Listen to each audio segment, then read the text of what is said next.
Seguinte, ó, um lugar bonito, conhecido por ser um ambiente de paz, de prática de esportes, está no meio de uma discussão. A Pedreira do Dibe, em Mairiporã, que deve virar um parque. Só que o pessoal que vive ali no entorno e também os frequentadores não estão gostando da ideia. Vamos entender melhor tudo isso na reportagem da Thaís Luquezzi e do Nilson Modesto? Veja aí, ó. Um paredão que chega a 118 metros de altura. No caso aqui, de profundidade.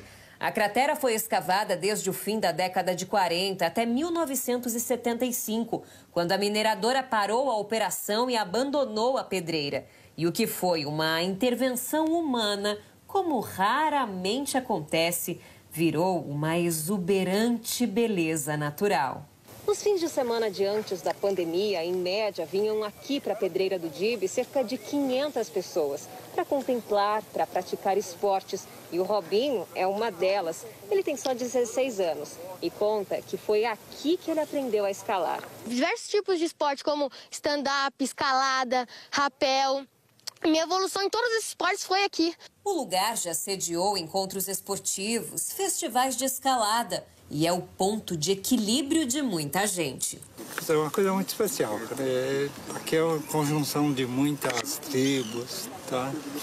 Você tem família, você tem rapeleiros, você tem highliners, você tem muita gente. Tem trequeiro, tem trilheiro de moto. A pedreira, ela tem um significado, para mim, é de paz e tranquilidade. No fim de abril, o acesso à Pedreira do Dibe, que era livre, foi bloqueado com segurança na entrada. O local é privado e os proprietários dizem que estão cumprindo uma determinação do Ministério Público para recuperar a área degradada. O impasse motivou uma petição pública e um abaixo-assinado que já tem mais de 22 mil assinaturas contra a obra. E um abraço em forma de protesto no último domingo. O processo para recuperar a área degradada ainda está em andamento no Ministério Público.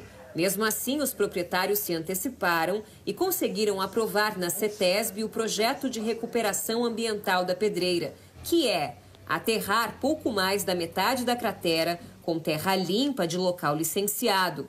A obra deve demorar 10 anos para ser feita e só depois é que deve ser construído um parque ali. Esse projeto ele poderia tecnicamente ser concluído em um ano, tá? Só que causaria um impacto à vizinhança muito grande, por causa da movimentação de veículos. Então, nós limitamos essa movimentação de veículos de forma a causar o mínimo incômodo à vizinhança. Para quantos caminhões já? De 5 caminhões por hora. Uma forma de você recuperar ambientalmente essa pedreira, atendendo a dois propósitos. O primeiro é de tirar um inquérito civil das costas do proprietário, porque isso é importantíssimo. E o segundo era analisar qual seria um uso compatível com essa recuperação ambiental, né? Então, quando você busca na legislação municipal, você tem que aquela área, entre vários usos possíveis, você tem a questão do lazer como um uso permitido para ela. E foi aí que nós ancoramos o nosso projeto. Mas tem sido tarefa difícil explicar para quem até então nadava e andava de caiaque ali na represa a necessidade de aterrar o lugar para construir um parque daqui uma década. O que está sendo utilizado hoje é a ideia de reparação ambiental.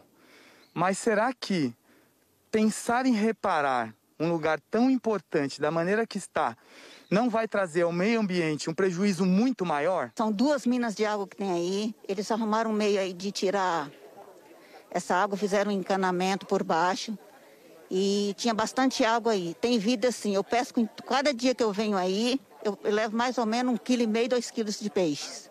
A comunidade está aflita, porque eles dizem que a primeira tentativa dos proprietários não era recuperar a área.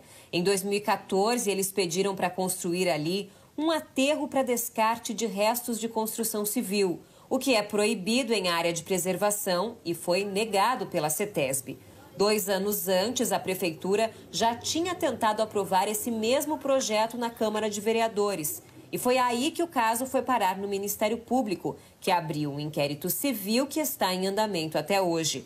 As empresas contratadas para a obra também preocupam a comunidade. Empresas de coleta de lixo, algumas, e que têm já uma conexão, como por exemplo a retirada de terra de rodoanel, onde tem entulho e outros materiais contaminantes, que não comprometeria só nosso bairro, mas todo o entorno, o próprio município de Mariporã e todo o ecossistema da Serra da Cantareira. Os moradores afirmam que há anos os proprietários vêm retirando a água aos poucos, movimentando terra e colocando drenos. Essa reportagem da Ananda Apple de 2016 sobre falta d'água na região fala das manilhas. Apesar da prefeitura considerar a pedreira ponto turístico, o lugar tem esquis que conduzem a uma manilha para drenar a água, jogando-a para a rua.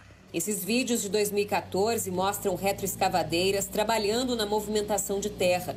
E pelo chão, dá para ver o tanto de entulho espalhado na entrada da represa. Mas o geólogo da empresa contratada para fazer a obra garantiu que a água não está sendo desviada e nem drenada. Segundo ele, ali é água de chuva acumulada e não do lençol freático.